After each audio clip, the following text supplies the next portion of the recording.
Hi friends, welcome to Kaitha logs and tips. ಎಲ್ಲ ಹೇಗಿದ್ದೀರಾ friends? ಎಲ್ಲ ಚೆನ್ನಾಗಿದ್ದೀರಾ ಅಂತ ನಾನು ತಿಳಿದಿದ್ದೀನಿ. ನೋಡಿ ಫ್ರೆಂಡ್ಸ್, ಬಟ್ಟೆ ತುಂಬ ಗಲೀಜಾಗಿದೆ ಅಂದರೂ ನೀವು ಜಾಸ್ತಿ ಉಜ್ಜೋ ಅವಶ್ಯಕತೆನೇ ಇಲ್ಲ. ತುಂಬಾನೇ ಬೇಗ ಸುಲಭವಾಗಿ ನೀವು ಕ್ಲೀನ್ ಮಾಡ್ಕೋಬೋದು. ಅದೇ ಥರ ನೋಡಿ, ಟಾಯ್ಲೆಟ್ ರೂಮ್ ಆಗ್ಬೋದು, ಟೈಲ್ಸ್ ಆಗ್ಬೋದು, ತುಂಬಾನೇ ಸುಲಭವಾಗಿ ನೀವು ಕ್ಲೀನ್ ಮಾಡ್ಕೋಬೋದು. ನೋಡಿ, ಅದೇ ಥರ ನಾನು ಮೊದಲನೇದಾಗಿ ಒಂದು ಟಿಪ್ಸ್ನ ತೋರಿಸ್ಕೊಡ್ತಾ ಇದ್ದೀನಿ. ಇದರಲ್ಲಿ ಬಂದು ನೋಡಿ, ನಾನು ಒಂದು ಮಗ್ಗಲ್ಲಿ ಬಿಸಿನೀರು ತಗೊಂಡಿದ್ದೀನಿ. ಒಂದು ಅರ್ಧ ಜಗ್ ಆಗೋಷ್ಟು ಬಿಸಿನೀರು ತಗೊಂಡಿದ್ದೀನಿ. ಅದಕ್ಕೆ ಸ್ವಲ್ಪ ಉಪ್ಪು ಹಾಕ್ಕೊಂಡೆ ನಾನು. ನೀವು ಬಿಸಿ ನೀರೇ ತಗೊಬೇಕಾಗತ್ತೆ, ತಣ್ಣಗಿರೋ ನೀರು ತಗೋಬೇಡಿ. ಅದಾದಮೇಲೆ ನೋಡಿ, ನಾನು ಸ್ವಲ್ಪ ಸೋಡಾನ ಹಾಕ್ಕೊಳ್ತಾ ಇದ್ದೀನಿ. ನೀವು ಅಡುಗೆಗೆ ಬಳಸ್ತೀರಲ್ಲ ಸೋಡಾ, ಅದೇ ಸೋಡಾನ ನಾನು ಇದಕ್ಕೆ ಹಾಕ್ಕೊಳ್ತಾ ಇದ್ದೀನಿ. ನೋಡಿ, ಇದನ್ನೇನಾದರೂ ಸೊಲ್ಯೂಷನ್ನ ನೀವು ಬಳಸಿದ್ದೆ ಆದರೆ ತುಂಬಾ ಚೆನ್ನಾಗಿ ಕ್ಲೀನ್ ಆಗೋಗುತ್ತೆ. ಟಾಯ್ಲೆಟ್ ರೂಮ್ ಆಗ್ಬೋದು, ಟೈಲ್ಸ್ ಆಗ್ಬೋದು, ತುಂಬ ಚೆನ್ನಾಗಿ ಕ್ಲೀನ್ ಆಗುತ್ತೆ ಫ್ರೆಂಡ್ಸ್. ಅದಾದಮೇಲೆ ನೋಡಿ, ನಾನು ಲಿಕ್ವಿಡ್ನ ಹಾಕ್ಕೊಳ್ತಾ ಇದ್ದೀನಿ. ಇದು ಬಂದು ಸರ್ಪ್ ಎಕ್ಸೆಲ್ ಲಿಕ್ವಿಡ್. ನೀವು ಬೇಕಾದರೆ ನಿಮ್ಮ ಮನೆಯಲ್ಲಿ ಸರ್ಪ್ ಇದ್ದರೆ ಸರ್ಪ್ ಆದರೂ ಹಾಕ್ಕೊಬೋದು, ಇಲ್ಲ ಬೇರೆ ಲಿಕ್ವಿಡ್ ಯಾವುದಾದ್ರೂ ಇದೆ ಅಂದರೂ ನೀವು ಬಳಸ್ಬೋದು. ಅದಾದಮೇಲೆ ನೋಡಿ, ನಾನು ವೆನಿಗರ್ನ ಹಾಕ್ಕೊಳ್ತಾ ಇದ್ದೀನಿ. ವೆನಿಗರ್ ಅಂದರೆ ನಾವು ಅಡುಗೆಗೆ ಬಳಸ್ತೀವಲ್ಲ, ಅದೇ ವೆನಿಗರ್ನ ನಾನು ಇಲ್ಲಿ ಹಾಕ್ಕೊಳ್ತಾ ಇದ್ದೀನಿ. ನೋಡಿ, ಇಲ್ಲಿ ಸೊಲ್ಯೂಷನ್ ಇದು ರೆಡಿ ಆಯಿತು. ಇದು ಬಿಸಿ ಇರಬೇಕಂದ್ರೇ ನೀವು ಇದನ್ನು ಬಳಸಬೇಕಾಗತ್ತೆ. ತಣ್ಣಗಾದ್ಮೇಲೆ ಬಳಸಿದ್ರೆ ಅಷ್ಟೊಂದು ರಿಸಲ್ಟ್ ಬರಲ್ಲ ಫ್ರೆಂಡ್ಸ್. ಬಿಸಿ ಇರಬೇಕಂದ್ರೇ ನೀವು ಬಳಸಬೇಕಾಗತ್ತೆ. ನೋಡಿ, ನಾನು ಇದನ್ನು ಬಿಸಿ ಇರಬೇಕಂದ್ರೇ ಬಳಸ್ತೀನಿ. ನೋಡಿ, ಎಷ್ಟೇ ಗಲೀಜಾಗಿದ್ರೂ ಟಾಯ್ಲೆಟ್ ರೂಮ್ ಆಗ್ಬೋದು, ಟೈಲ್ಸ್ ಆಗ್ಬೋದು, ಅದಕ್ಕೆ ನೋಡಿ ನೀವು ಈ ಥರ ಹಾಕ್ಬಿಟ್ಟು ಒಂದು 10 ನಿಮಿಷ ನೀವು ಹಾಗೆ ಬಿಡಬೇಕಾಗತ್ತೆ ಫ್ರೆಂಡ್ಸ್.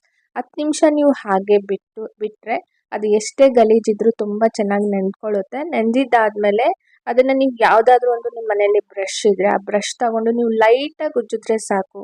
ನೀವು ಜಾಸ್ತಿ ಉಜ್ಜಿ ತಿಕ್ಕೋ ಅವಶ್ಯಕತೆ ಏನಿಲ್ಲ.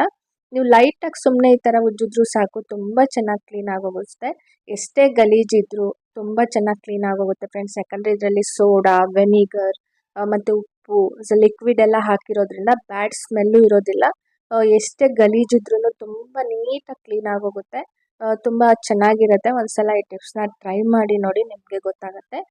ತುಂಬಾ ಶೈನಿಂಗ್ ಹೊಡೆಯುತ್ತೆ. ಮತ್ತು ಅದಾದಮೇಲೆ ನೋಡಿ, ಟೈಲ್ಸ್ ಮೇಲೇನೂ ಅಷ್ಟೇ, ಎಷ್ಟೇ ಉಪ್ಪು ಥರ ಏನೇ ಗಲೀಜಿದ್ರೂ, ಎಷ್ಟೇ ಅಂಟಿದ್ರೂ ಅದ್ರ ಮೇಲೆ ನೋಡಿ ಈ ಥರ ಹಾಕ್ಬಿಟ್ಟು ನೀವೊಂದು 10 ನಿಮಿಷ ಆಗೋಷ್ಟೊತ್ತು ನೀವು ಹಾಗೆ ಬಿಡಬೇಕಾಗತ್ತೆ. ಸ್ವಲ್ಪ ಒಂದು ಸ್ಕ್ರಬ್ಬರ್ ಅಥವಾ ಬ್ರಷಲ್ಲಿ ನೀವು ಸ್ವಲ್ಪ ಲೈಟಾಗಿ ಇದನ್ನು ಉಜ್ಜಿಬಿಟ್ಟು ಒಂದು 10 ನಿಮಿಷ ನೀವು ಹಾಗೆ ಬಿಟ್ಟು ಮತ್ತೆ ನೀವೇನಾದರೂ ತೊಳೆದಿದ್ದೆ ಆದರೆ ಫ್ರೆಂಡ್ಸ್ ತುಂಬ ಚೆನ್ನಾಗಿ ಕ್ಲೀನ್ ಆಗೋಗುತ್ತೆ. ಒಂದು ಚೂರು ಉಪ್ಪು ಆ ಥರ ಏನೂ ಇರೋದಿಲ್ಲ. ಅಂದರೆ ತುಂಬ ಜಾಸ್ತಿ ದಿನದ್ದು ಉಪ್ಪು ಒಂಥರ ಕರೆ ಆ ಥರ ಇದ್ದರೆ ಒಂದು 2-3 ಸಲ ನೀವು ಮಾಡಬೇಕಾಗತ್ತೆ. ಅದು ಒಂದೇ ಸಲ ಹೋಗೋದಿಲ್ಲ. ಆ ಥರ ನೋಡಿ, ಈ ಥರ ಲೈಟಾಗಿ ಏನಾದರೂ ಆಗಿದ್ರೆ ಅದು ಒಂದೇ ಸಲ ಹೊಟ್ಟೋಗುತ್ತೆ. ಒಂದ್ಸಲ ನೀವು ಮಾಡಿ ನೋಡಿ, ನಿಮಗೆ ಗೊತ್ತಾಗುತ್ತೆ. ಅಂದರೆ ಬಿಸಿ ಬಿಸಿ ನೀರು ಇರಬೇಕಂದ್ರೇ ನೀವು ಇದನ್ನು ಹಾಕಬೇಕಾಗತ್ತೆ ಫ್ರೆಂಡ್ಸ್. ನೋಡಿ, ಇದನ್ನು ಹಾಕ್ಬಿಟ್ಟು 10 ನಿಮಿಷ ಬಿಟ್ಟು ಅದಾದಮೇಲೆ ಈ ಥರ ಸ್ಕ್ರಬ್ಬರಲ್ಲಿ ನೀಟಾಗಿ ಉಜ್ಜಿಕೊಂಡು ಮತ್ತೆ ನೀವೇನಾದರೂ ನೀರು ಹಾಕಿದ್ದೆ ಆದರೆ ಫ್ರೆಂಡ್ಸ್ ಒಂದು ಚೂರು ಕೊಳೆ ಇರೋದಿಲ್ಲ. ತುಂಬ ನೀಟಾಗಿ ಕ್ಲೀನ್ ಆಗೋಗುತ್ತೆ. ಒಂದ್ಸಲ ನೀವು ಮಾಡಿ ನೋಡಿ, ತುಂಬಾ ಶೈನಿಂಗ್ ಹೊಡೆಯುತ್ತೆ. ಮತ್ತು ಟೈಲ್ಸ್ ಅಷ್ಟೇ, ಮತ್ತು ಬ್ಯಾಡ್ ಸ್ಮೆಲ್ ಏನೂ ಬರೋದಿಲ್ಲ. ತುಂಬಾ ಚೆನ್ನಾಗಿ ಒಂಥರ ಫ್ರೆಗ್ರೆನ್ಸು ಚೆನ್ನಾಗಿರುತ್ತೆ. ನೋಡಿ, ನಾನು ನಿಮಗೆ ತೋರಿಸ್ತಾ ಇದ್ದೀನಿ. ಇದೇ ಥರ ನಾನು ಸ್ವಲ್ಪ ಲೈಟಾಗಿ ಉಜ್ಜಿದ್ದಾದಮೇಲೆ ನೋಡಿ, ನಾನು ಇದಕ್ಕೆ ನೀರು ಹಾಕಿ ತೋರಿಸ್ತೀನಿ. ತುಂಬಾ ಶೈನಿಂಗ್ ಹೊಡೆಯುತ್ತೆ ಫ್ರೆಂಡ್ಸ್. ಟಾಯ್ಲೆಟ್ ರೂಮ್ ಆಗ್ಬೋದು, ಒಂಥರ ಟೈಲ್ಸ್ ಆಗ್ಬೋದು, ತುಂಬಾ ಶೈನಿಂಗ್ ಹೊಡೆಯುತ್ತೆ. ತುಂಬ ಚೆನ್ನಾಗಿರುತ್ತೆ. ಒಂದ್ಸಲ ನೀವು ಈ ಟಿಪ್ಸ್ನ ಟ್ರೈ ಮಾಡಿ ನೋಡಿ, ನಿಮಗೆ ಗೊತ್ತಾಗುತ್ತೆ. ನೋಡಿ, ಈ ಥರ ನೀವು ನೀಟಾಗಿ ಕ್ಲೀನ್ ಮಾಡ್ಕೊಬೋದು.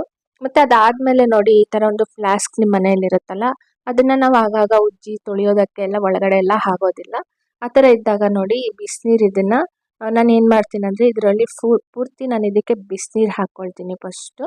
ನೋಡಿ, ಬಿಸಿ ಬಿಸಿ ನೀರನ್ನ ನೀವು ಇದಕ್ಕೆ ಹಾಕಬೇಕಾಗತ್ತೆ. ಯಾಕಂದರೆ ಇದನ್ನು ನಾವು ಆಗಾಗ ಉಜ್ಜಿ ತೊಳಿದಿರ ಅದು ಒಳಗಡೆ ಎಲ್ಲ ಒಂಥರ ಕರೆ ಕಟ್ಬಿಟ್ಟಿರುತ್ತೆ. ಆ ಥರ ಇದ್ದಾಗ ನೋಡಿ, ನೀವು ಆಗಾಗ ಈ ಥರ ಕ್ಲೀನ್ ಮಾಡ್ಕೊಳ್ಳೋದ್ರಿಂದ ತುಂಬ ನೀಟಾಗಿರುತ್ತೆ ಫ್ರೆಂಡ್ಸ್. ನೋಡಿ, ಅದಾದಮೇಲೆ ಇದಕ್ಕೆ ಬಂದ್ಬಿಟ್ಟು ನಾನು ಸ್ವಲ್ಪ ವೆನಿಗರ್ನ ಇದಕ್ಕೆ ಹಾಕ್ಕೊಳ್ತಾ ಇದ್ದೀನಿ.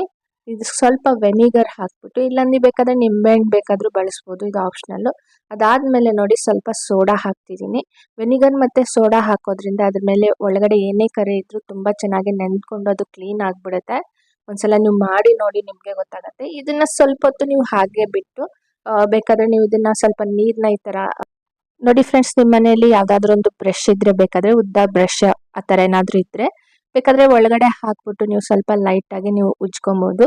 ಇಲ್ಲಾಂದರೆ ನೋಡಿ, ಚೆನ್ನಾಗಿ ಈ ಥರ ಶೇಕ್ ಮಾಡಿಬಿಟ್ಟು ನೀರು ಚೆಲ್ಬಿಟ್ಟು ನೋಡಿ, ಇದನ್ನು ಚೆಲ್ಲಿದ್ದೆ ಆದರೆ ಫ್ರೆಂಡ್ಸ್ ತುಂಬ ಚೆನ್ನಾಗಿ ನೀಟಾಗಿ ಕ್ಲೀನ್ ಆಗೋಗಿರುತ್ತೆ.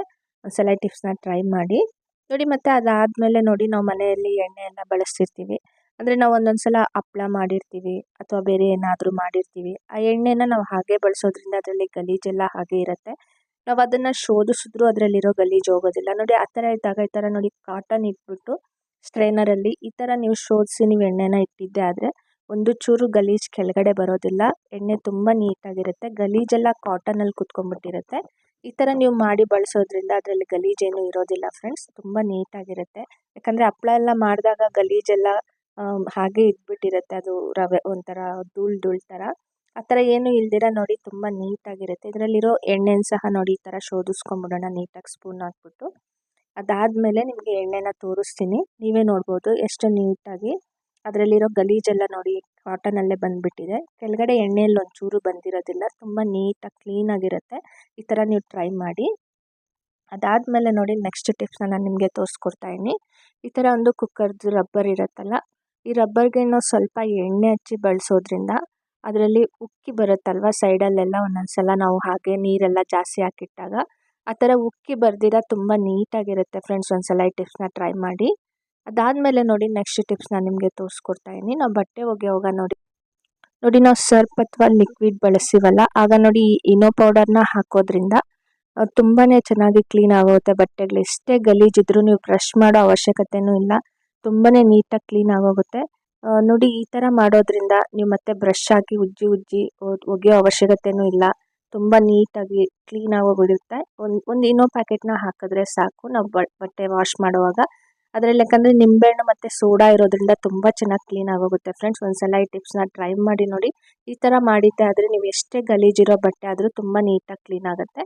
ಒಂದ್ಸಲ ಈ ಟಿಪ್ಸ್ನ ಟ್ರೈ ಮಾಡಿ ನೋಡಿ, ನಿಮಗೆ ಗೊತ್ತಾಗುತ್ತೆ. ನೋಡಿ ನಾನು ಮಾಡಿರೋ ವಿಡಿಯೋ ಇಷ್ಟ ಆಗಿದ್ರೆ ಪ್ಲೀಸ್ ಲೈಕ್ ಕೊಡೋದು ಮಾತ್ರ ಮರಿಬೇಡಿ. ಅದೇ ಥರ ನನ್ನ ಚಾನಲ್ನ ಸಬ್ಸ್ಕ್ರೈಬ್ ಮಾಡ್ಕೊಳ್ಳಿ. ಬೆಲ್ ಬಟನ್ ಕ್ಲಿಕ್ ಮಾಡಿ ಇನ್ನೂ ಹೆಚ್ಚಾಗಿ ನೋಟಿಫಿಕೇಷನ್ ಬರುತ್ತೆ. ಅದೇ ಥರ ನನ್ನ ಚಾನಲ್ನ ಶೇರ್ ಮಾಡಿ. Thank you friends.